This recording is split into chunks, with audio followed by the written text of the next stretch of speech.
নমস্কার বন্ধুরা, আমি শুক্লা। আমার রান্নাঘরে আপনাদের সবাইকে স্বাগত। আজকে আমি আপনাদের সাথে নানপুরির রেসিপি শেয়ার করব। আসুন দেখে নেওয়া যাক ইস্ট ছাড়া কিভাবে বাড়িতে নরম তুলতুলে নানপুরি তৈরি করে নেওয়া যায়। নানপুরি বানানোর জন্য নিয়েছি 1 কাপ পরিমাণে রুম টেম্পারেচারে রাখা টক দই। একটা বড় বাটির মধ্যে টক দইটাকে ঢেলে নিলাম। এর মধ্যে দিয়ে দিচ্ছি স্বাদ অনুযায়ী নুন। এখানে আমি ইস্টের ব্যবহার করছি না, তার বদলে দিচ্ছি 1 চামচ বেকিং পাউডার। সমস্ত কিছু ভালো করে মিশিয়ে দিচ্ছি টক দইয়ের সাথে। বেকিং পাউডার দেওয়ার সাথে সাথে দইয়ের মধ্যে প্রচুর বাবল হতে শুরু করেছে, তার মানে টক দইটা ফার্মেন্ট হতে শুরু করে দিয়েছে। টক দইয়ের মধ্যে দিয়ে দেব 2 চামচ চিনি।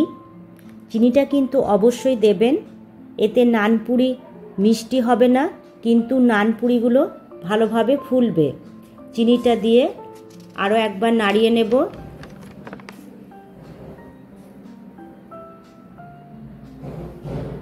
একটা বড় ছাঁকনি নিয়েছি, তার মধ্যে দিয়ে দিলাম 3 কাপ মতো ময়দা। 1 কাপ দইয়ে আমি 3 কাপ ময়দা নিয়েছি। ময়দাটাকে ভালোভাবে চেলে নেব। আমি যে কাপে দই নিয়েছি সেই কাপ মেপেই 3 কাপ ময়দা নিয়েছি।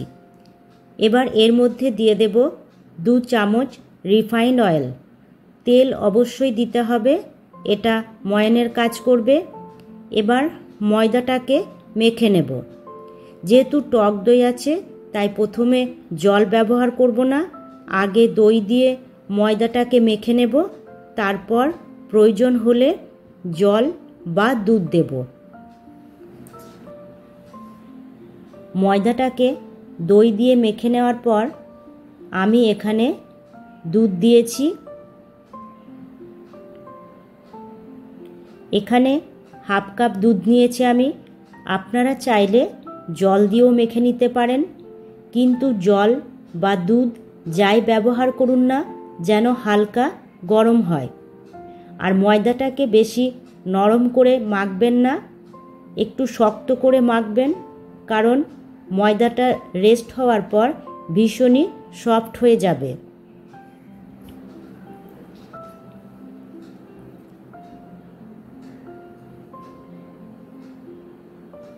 নানের ময়দা পারফেক্ট মাখা হয়ে গেছে।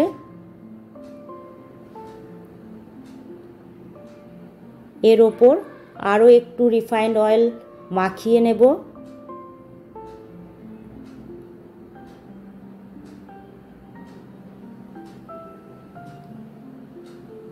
এবার একটা সুতির ভিজে কাপড় ময়দার মধ্যে জড়িয়ে ঢাকা দিয়ে 3 থেকে 4 ঘন্টা রেস্টে রেখে দেব।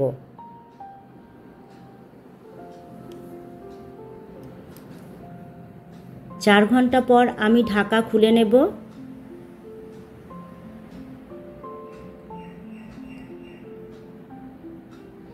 দেখুন ডোটা কতটা ফুলে উঠেছে।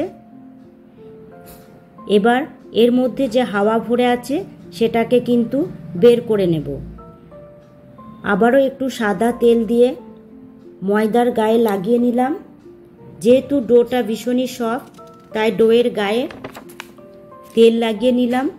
শুকনো ময়দা কিন্তু লাগাবেন না, তাহলে নানপুরি ভালো হবে না। এবার এই ডো থেকে লেচি কেটে নিচ্ছি। দেখুন লেচির সাইজ একটু বড় হবে। 2টো লুচির জন্য যেরকম লেচি কাটেন সেই রকম একটা লেচি আপনারা কেটে নেবেন। সমস্ত লেচি কেটে নিয়েছি। এবার নানপুরিগুলো বেলে নেব। নানগুলো বেলার সময় বেলুনির গায়ে একটু সাদা তেল লাগিয়ে নিয়েছি।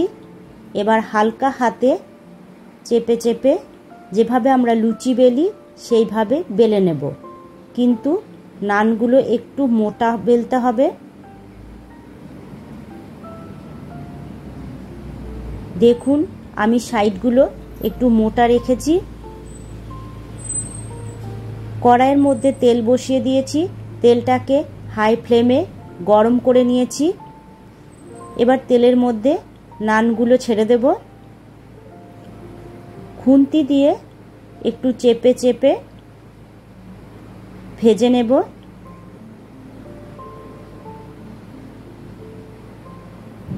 এক পাশটা ভাজা হয়ে গেলে অপর পাশটা উল্টে দেব। দেখুন কি সুন্দর ফুলে গেছে।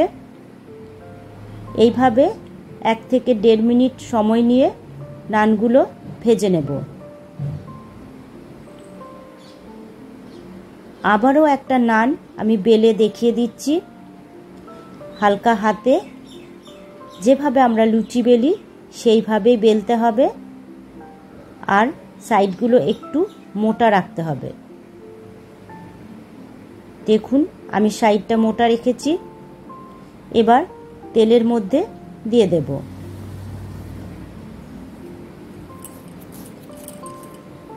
তেলের মধ্যে খুন্তি দিয়ে চেপে চেপে ভেজে নেব।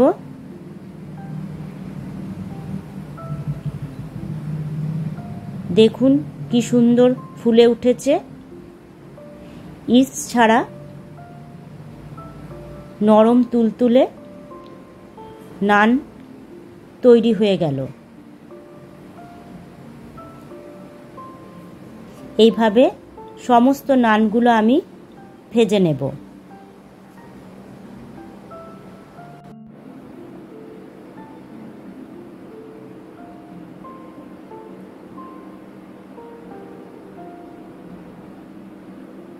তৈরি হয়ে গেল আমার ইস্ট ছাড়া তুলতুলে নরম নান পুরি।